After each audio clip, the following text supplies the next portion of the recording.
বাংলার মাটিতে আরেকটি এমন কণ্ঠ জন্মাবে কিনা সময় দেবে তার উত্তর।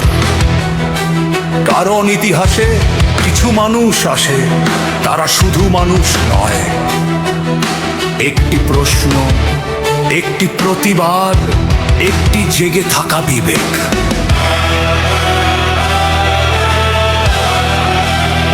যে কণ্ঠ ঝড়কে ভয় পায় না, অন্যায়ের দেয়ালে আঘাত হানে, সত্যের দাবিতে দাঁড়ায় একা, তার নামই হয়ে ওঠে সময়ের আলোচিত অধ্যায়। যখন নীরবতার বাজারে সাহসের মূল্য বেড়ে যায়, যখন সত্য উচ্চারণ ঝুঁকির অন্য নাম হয়, তখন কয়েকটি কণ্ঠ অন্ধকারে প্রদীপ হয়ে চলে। মানুষ তাদের মনে রাখে কেবল ব্যক্তির জন্য নয়, তাদের সাহসের প্রতীক হিসেবে।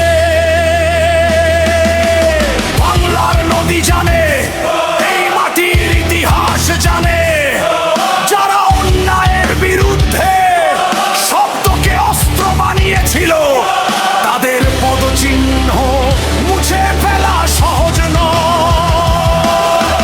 বজ্রের মতো উচ্চারে, অগ্নির মতো প্রশ্ন, ভরা দেশের প্রতিদান, এসবই মানুষকে স্মরণীয় করে তোলে।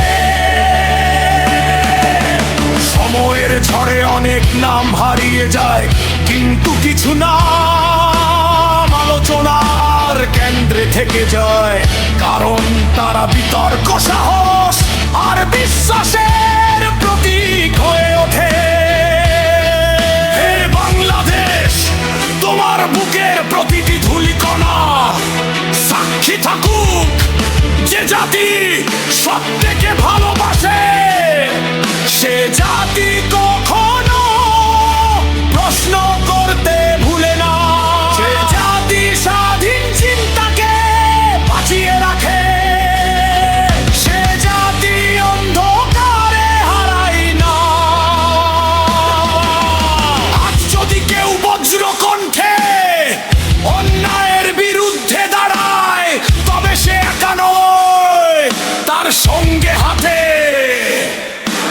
লক্ষ মানুষের প্রত্যাশা, অগণিত স্বপ্ন, অসংখ্য না বলা গল্প। বিদ্রোহ মানে ধ্বংস নয়, বিদ্রোহ মানে বিবেককে জাগিয়ে রাখা। প্রতিবাদ মানে ঘৃণা নয়, প্রতিবাদ মানে ন্যায়ের সন্ধান। আর যে কণ্ঠ মানুষকে ভাবতে শেখায়, প্রশ্ন করতে শেখায়, নিজের দেশকে ভালোবাসতে শেখায়, সে কণ্ঠকে